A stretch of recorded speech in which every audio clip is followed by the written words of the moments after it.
Hello, everyone, and welcome to episode 113 of Two Amazon Sellers and a Microphone, brought to you by Celozo. Today, we're at part 4 with Neil Twa, and this has been a fun series so far. I can't wait to see what happens next. We are talking about Amazon is a river, but also a tree. So I'm excited to see where you go with this, Neil.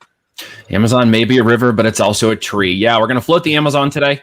Hopefully we won't use too many stupid analogies, but you know, if you've listened to the last, what are we on? 3? Is this 4? What number are we on? 4. This is 4? Oh, yeah. Episode 113 caught me off because I was like, well, that's not a great number. Like, is it Friday? No, tomorrow's Friday, episode 113. We'll have 14. Yeah, that'll be good. We're not going to be superstitious today. All right, we're going to rock it out. So yeah, what I wanted to do is kind of pull together the last 3 days, because if you know and you've been following or you're catching up on this conversation today that we've been having for a while now, which is fun, you know that we've been really trying to answer that initial question, what the hell do I sell, which took us into understanding the mindset, getting into the white car slipstream of Amazon. As you're floating that river, how you can avoid the currents and go down and have some fun without tipping the raft and drowning your kids. We don't want any of that to occur. So today, as we float along, we're gonna go by the numbers again to help answer that question. We went through don't marry your products, and today, again, Amazon may be a river, but it's also a tree. So what does that mean to sellers? If you're somewhat experienced, you do understand some of the concepts I'm going to lay out today. I'm going to keep it probably the 30,000 foot view, so I don't make people's heads go like, not that this is like life-changing per se. It could be, or that it's technically complicated. It has a bit of technicalness to it today that we didn't really run into yet, and it has to do with the technicality that is Amazon. So let's jump in our Wayback Machine here for a second, go Wayne's World on this. And back in 2003, when I started working for IBM, I was put into a division within the knowledge management side of Amazon that had to do with building latent semantic search engines, okay? Search engines that were powered by knowledge information. The one I got the privilege of working on with some super smart double docs out of Armonk and around the world was part of the Watson supercomputing system. And we were using part of that intelligence to develop a knowledge management platform that allowed what's called latent semantic search engines. Here's a hint. Amazon kind of uses one. So does Google. Many of them do now.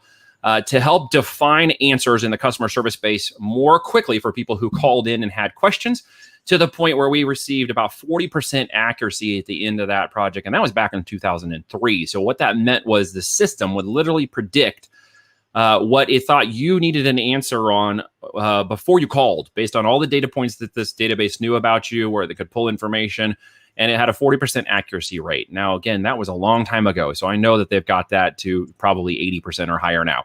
And it had to do with a latent semantic search engine that would produce that information just in real time for the customer service reps who wanted to answer that. Okay, so that was a technical rabbit hole, but where did that come back to? Well, it came back to understanding this filing system on Amazon. We call it Amazon.com. You typically know it because you search with keywords to access the data. More than 90-something% of all buyers do. And you use that as a way to actually rank your products and gain more traffic, organic reach, and visibility for your products in Amazon. And marketing terminology would be called eyeballs on the offer, right? So getting more eyeballs on your offer obviously means conversions, and conversions means sales. And that's what we're all about when we get on Amazon. But what you may not understand is this filing system operating in the background. It's referred to as the A9 engine. Some people have called it the A10 engine today. That's actually a misnomer because they've never officially released an update that is specific to the core engine, this filing system inside of Amazon that runs all of the listings. What they have done is upgraded all these little bots and AIs around it that deal with things like negative reviews, counterfeit claims, listing optimizations, your images aren't like this, and all these little things that run around and try to make sure there's consistency and integrity in the seller platform. And so people have called that the A10 engine. But make no mistake, since I've started selling the A9 engine, this filing system that holds all these millions of listings, and it's where your products end up inside of this system, we know the designation as an ASIN, or an Amazon Serial Identification Number, an ASIN, okay? And that is just basically your listing tied into the multi-millions of other listings inside this big system. Now, what you may not recognize at this point, and maybe today you'll learn about this, which is cool, Or maybe you'll relearn something you didn't know or differently, or maybe you've already heard all this and I'm wasting your time. Hopefully not. But there's this little thing in the bottom of this filing system called a node, okay? There are departments and categories, which like 80% of all the sellers, teachers, gurus, and people focus on. I don't like for people to go there because that's not really where the opportunity is. And we've touched on that a little bit in the last 3, and we're going to amplify it a little bit more today in terms of value. It is where departments and categories are things like I'm selling an outdoor gear and I'm selling the bicycle. What we're talking about is, say, a node. A node inside of that is that little section in the tree where certain types of categories cross over. I'll give you an example. It could be baby products that are crossing over with automotive. Okay, now these are 2 separate types of departments or categories within the system. And if you can visualize a tree for a second, a tree has branches on it. Okay, and you could say the department is the big bark-lated tree stem. Okay, that's going up this tree. And at the branches level, you've got these categories. And then on the end of each of these categories, you have these little nodes. They're like little leaves, or they're the fruit hanging out on the end of the tree, right? So what a lot of people do is they focus on that big section in the middle because they think that's where all the meat is, because it holds the whole section. So why isn't it the big piece? Well, it's not. And you think, well, the branches must be the big piece. Those are the categories because that's where you see all the branches. Well, at the end of the day, there are actually thousands of more leaves and fruit at the end of all of those things than there are down the departments and categories. Are you with me on this visualization? You can see the tree, you can see the fruit. All those little nodes are where the fruit cross. And in this example, we've got automotive and we've got baby. What crosses over at the very top end of that fruit? It would be products like a baby mirror that goes into a car. So we've crossed over automotive with baby. Do you see this happening? But we've actually got a node in there in the category in the very inside of Amazon's filing system. We refer to it as a super keyword, otherwise known as an ITK, an item type keyword. And Amazon's filing designation system has those ITKs at the node level. That particular keyword is the most maximum relevant keyword for you to cross over automotive with baby and sell a specific product called a baby mirror. You follow where I'm going on this? Mm-hmm. So in my example here, baby mirror would be your ITK. When I want to rank in this giant filing system, when I want to get more than 3 sales a day on a product, I need to have the maximum relevancy of my product, not just at the department and category level, but at the node level for the product in which I'm selling, in this example, a baby mirror. When I achieve that, I have now gotten maximum relevancy within the A9 filing engine, and it is going to reward me. It's going to reward me as saying, I have maximum relevancy. I've dotted all the lines, I've crossed all the T's and dotted all the I's inside of this big filing system. And it's just a giant algorithm that's looking to reward the most maximum relevant products. And we talked about this the other day, and by the numbers, that have a better profit margin, higher profitability, and more likelihood that if this engine produces that product in front of a customer, they're going to buy it at a higher conversion rate in 30 seconds or less. That's the formula, okay? So if you follow along with this, okay, and you see where this tree goes, you understand how the system is learning, adapting, presenting information, showing products under frequently bought together. And then, of course, the most holy grail of holy grails, it is organically ranking you for the target maximum keywords that equal the highest conversions and sales for your product.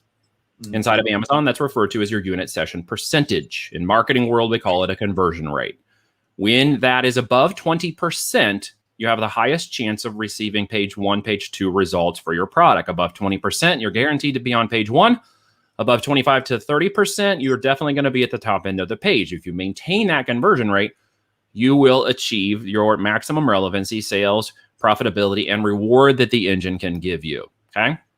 So back to IBM for a second. How did we learn all this? Because I re-engineered the system.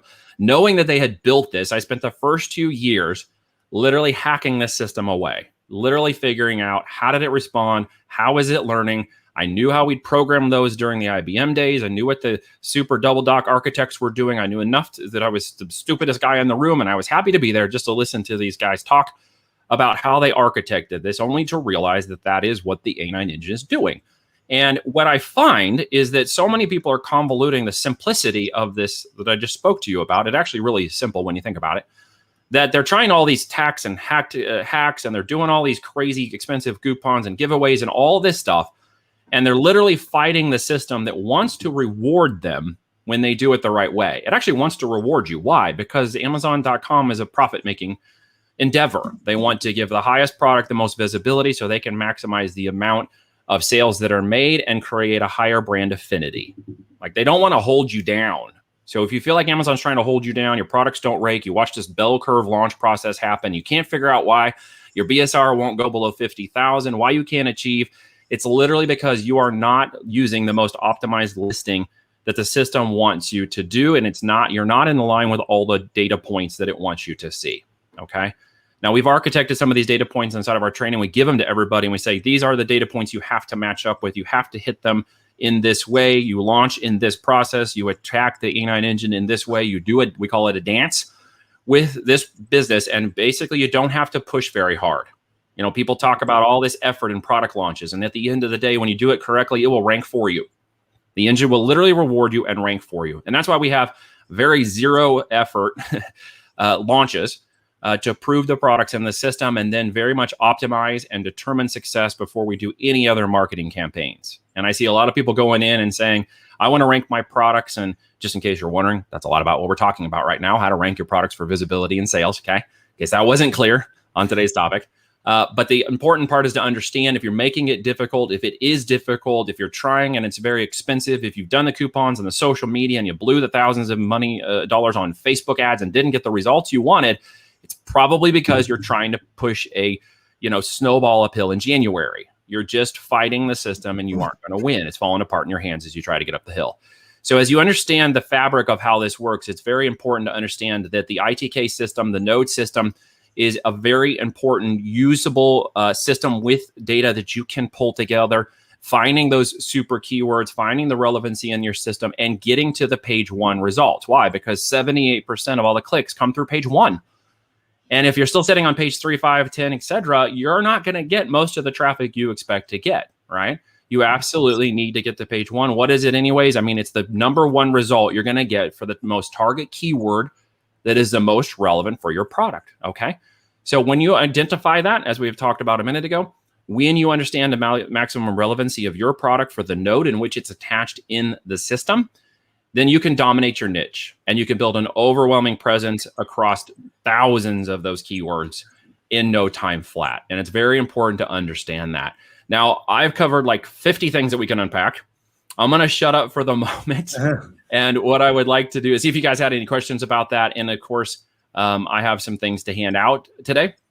We're going to go even deeper. We're going to get down like the 1,000 foot view with that information. I have a training video that I'm going to leave you with. I have an additional spreadsheet called the Browse Tree Guide, which is going to combo you and help you understand the ITK for your products. And it could be a big difference. It could literally in the next 3 to 5 days, just switching into the right node for your product could take you from 3 sales a day to 30 sales a day in the next 7 to 21 days. That's how fast this works. In fact, we've seen people rank for target keywords within 15 minutes of switching out target keywords, ITKs in their products, and then watching the sales turn up over the next 7 days as the algorithm repositions them in the marketplace based on their new node adjustment. It's that powerful, okay?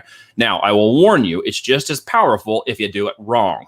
Okay. If you do it wrong and you're doing 15 sales a day and you want to make 30, you could end up with 3 sales a day. So just be very careful how you go through this process and very much understand the target and relevancy. I used an example of automotive and baby just now to show you how baby mirrors was the node you should focus on.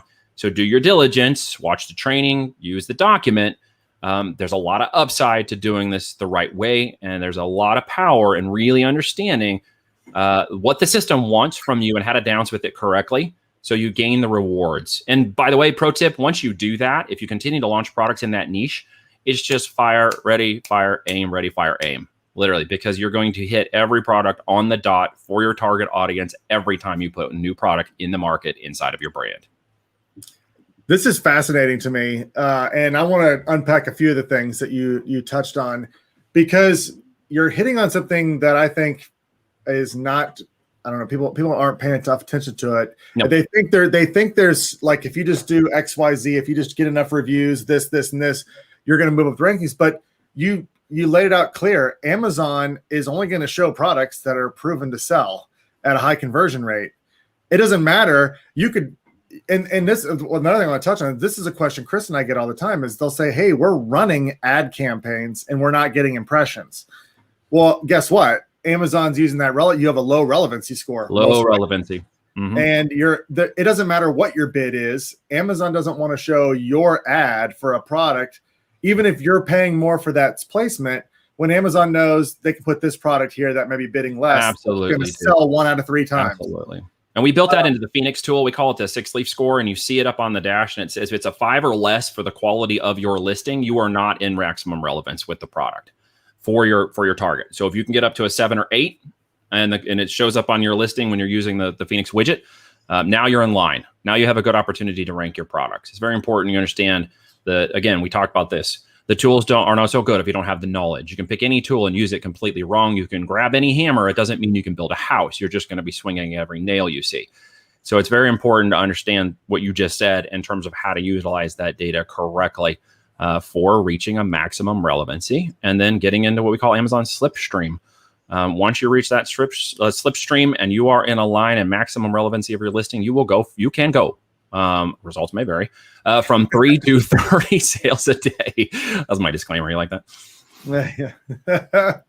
There's times when I've clicked my edit listing and I've noticed that the browse node is completely different than what it was when I first selected the listing. Yes. For example, dog brush. I'll select the dog brush as the node, and 6 months later, it'll be in pet grooming supplies. And it's like, it can shift a little bit if there are editing or changes that are done, especially if you use the web interface versus the flat files. Mm. We always recommend you learn how to manage the flat files. Again, so if I change it, what happens? Well, what's that? Sorry. So I've changed it. So I'll change it. If you haven't locked it in and it's not brand registered, or you are not in such a way where you have full control of the listing with your A+ content, there can be changes that are made to the system or updates that can be switched. So you need to be careful to ensure you have all of those, things in place. And of course, that you're monitoring your listings to ensure that any of those switches do not occur. If you notice a sudden shift in your sales or ranking positions, it's very possible your node either was removed or changed by Amazon's system itself, and you may not need to go in and do a quick update on your flat file to ensure that that is back to its original position. Okay. Cool. Now, flat files are a whole nother topic. We'll cover that a little bit in the training, but it's a thing we were playing around with in 2014 when we figured it out. Once Reed and I got into this, and I said, dude, this is how the system is working. We dug in to see how Amazon would respond to it, and we realized they had these little things called flat files that most people didn't even know about. And we got pulled one open and started playing around with it. And since he loves spreadsheets, he was like, I'm going to figure this out. And as soon as we did, we understood how the search engine defaults to relevancy for every keyword that is searched in the system, and why it's so important that you find your products in line with those ITKs. If your product is a little outside of that ITK, you're not actually going to land in the slipstream. And we may talk a little bit more about that, but that's some more pro stuff. If you understood what I was just saying, that'll make sense. You're right on about those flat files. There's things I've tried to do within the web interface, and then there's things I've done with the flat file, and the flat file takes so much of Amazon's important stuff is actually hidden behind the web interfaces. Things they don't tell you in the account and seller health, stuff you don't actually are going to read about the A9 engine and stuff, unless someone's willing to share the details with you. And of course, Amazon keeps a lot of that data and metrics close to the chest. Oh, good stuff. So interesting. I was having an issue with one of my listings right now, and I called support or got them on the phone. And their solution is you can fix all this if you just do the flat file. I mean, it's like it wasn't gonna, I was doing it through the interface and everything was right. I was doing, but they're like, no, you just upload the flat file and it'll fix it. So and so it's one of those things with, that even many of those reps don't understand. And if you're brand new and you don't understand the words flat file at this point, you're probably already lost. It's not extremely complicated. It is a document that's in usually Excel spreadsheets that Amazon has you download for the particular category and department and niche in which you are wanting to manage your product. It is a little bit complicated to manage it first, but then you understand the power of it as you move along. how you can manage your listings and the data within the back end of your listing that is not available to you through the web interface. And if you understand some of these more advanced topics, you can see, again, why some of the sellers that are out there, maybe even competing with you, are reaching page one and seem to be outpacing you, and you can't figure out what's going on. Most likely, they know some more of these advanced things that you just don't know yet. But here's another thing we talked about a minute ago. To understand which page is selling the most, you have to understand the variations of the ITK. You have to understand the variations of keywords.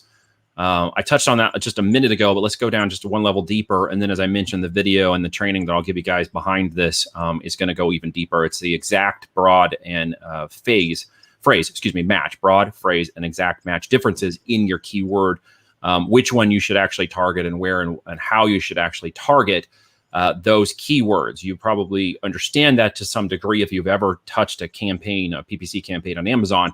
But what you need to understand is, how is it relevant to my product in the system? And that's an important question you have to answer in this. And I think you'll get it for tomorrow.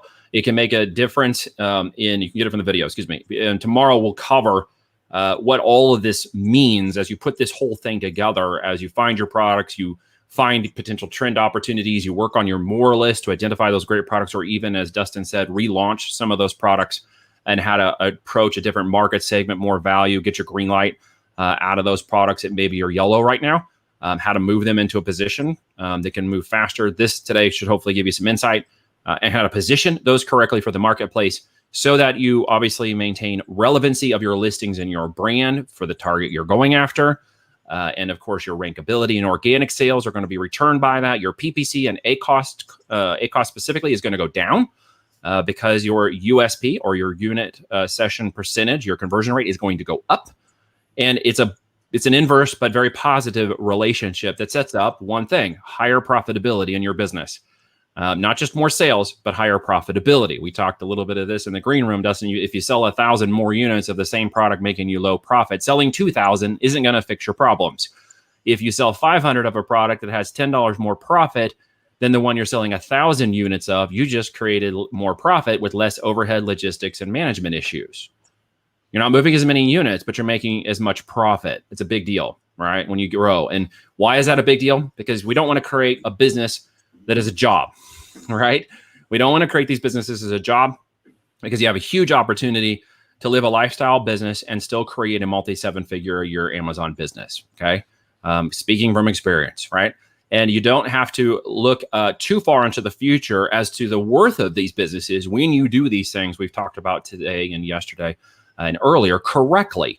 And that's one of the things we'll go into tomorrow. We call it the platinum principle. In the next topic, we're going to break down, if you do all these things correctly and you do them in enough time, then everything you're building and all the efforts and things you're learning about flat files and ITKs and what the hell to sell is all going to add up to a very big dollar amount at the time you exit this business.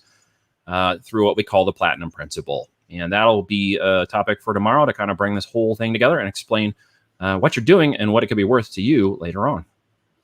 How long would a ranking or launch process be? How many days on average do you see that needs to go on for it to stick? Minimum of 21 days is what we shoot for. Now, people are saying 7 days, etc. We'll go as far as 30 days. Patience is the name of the game. If you're not desperate for the business to go a certain direction, and if you are operating this in the long term, what's this business particular SKU product launch mean to me in the next 12 months? And 30 days is nothing, right? It really isn't. And to do it the right way, it means that as Amazon's data becomes relevant, as my product becomes relevant, and as my ranking becomes relevant, the counter effects that can happen in the next 2 weeks after that could shoot you through the roof. I have case study after case study of businesses that did 30,000 in the first 21 days, but in the next 3 weeks, they were over 100,000 in monthly recurring revenues. So once they received that reward from the system, it exploded exponentially through the servers and through the listings and through the ranking engine. And all of a sudden it was like, they just shot through the roof, right? Past 100,000 a month in recurring. And we have case study after case study that shows if you do this the right way, the rewards are waiting for you on the other side. You don't have to push that snowball uphill. Amazon wants to help you push it downhill. I'm going to be looking at my flat files today, and flat file on. I'm guilty. I use the web interface a lot. on these, and I know there's things I'm leaving on the table.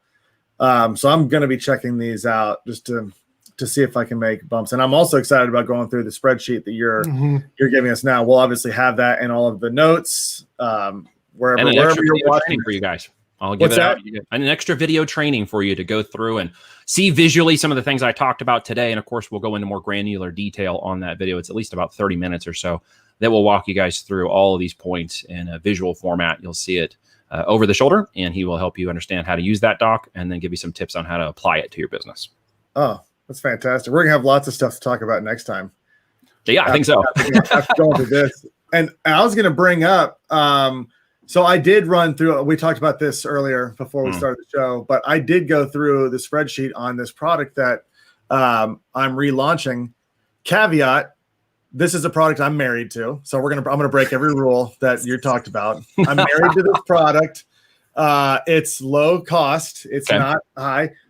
But this is, I don't know, I've got this attachment to it because this is what started my whole journey. And at one point I quit my job because of this one product, and I was like, this is fantastic. So I'm married to it. So again, let's go over that, but I'm relaunching it. And I'm realizing after going through the spreadsheet, one of the mistakes I made was I was chasing the sales. So when I launched it, I actually did. I feel like I did it all right. I had the right profit margin. I had a higher price, but I got to the point where I was selling like 200 or 300 units a day of this product. It was a very competitive niche, and it was big. But as my sales would slip years later, I kept dropping my price to maintain that sales velocity. And that I did maintain the sales velocity for a while, but now in this relaunch of this product, I'm reframing it. I think because I'm doing higher quality and all that for this new relaunch, that I can go back to that price point I had before and sell it and be okay with less volume. And all I did was plug in these numbers to your spreadsheet and kept changing my sales price until those numbers were green, until those boxes were green. And you might achieve similar sales velocity to the original. We don't know that yet, but I bet we're going to find out as this goes along. It's going to be really interesting because this conversation we've had has reframed my mindset on this particular product, because I feel like this is a product that we are absolutely talking about on this show. Like, don't marry it. Don't keep driving the price down, all the stuff that we're talking about. And I'm really excited now after this. I think after this conversation, finding the right, where it's most relevant, finding that right, what do you call it? The ITK. Finding the right ITK. Yeah. So this is going to be interesting, but these spreadsheets, I really encourage anyone who's listening to this, if you haven't downloaded the original spreadsheet that was in 2 episodes ago, you really should do it. It's eye-opening, and it's a very good exercise to help you understand where you are, especially if you're already selling like Dustin. If you're brand new, it's going to give you some foundation to start answering that question. What the hell do I sell? But you got to go by the numbers as we talked about. And of course, you should understand why Dustin keeps saying, don't marry your product and what's important about the market, and not necessarily what we think about the market, because we want to be very good at reading the data from the market and applying correct strategies and tactics to beat our competition. We simply don't want to go in the market and just say, hey, market, this is what you need to do, right? Because that's not going to work. Not going to work. I was going through that spreadsheet last night, doing some new product research, because it was just fun. It's actually a really nice spreadsheet to go through. But I had an issue. My issue is, how do I know what product to select to use when validating the product research? Like when I do page 1 search, I just picked the Amazon's Choice because that was the one that had the badge, and so I kept it consistent. Right. But why not select the bottom of the page or the middle of the page? How do I know what product to select when doing that research? Well, and that's a great question. And in the simplistic answer, that's one of the reasons why we developed the Phoenix Chrome extension, because you can go into that main keyword and pull down all of those page ones right immediately.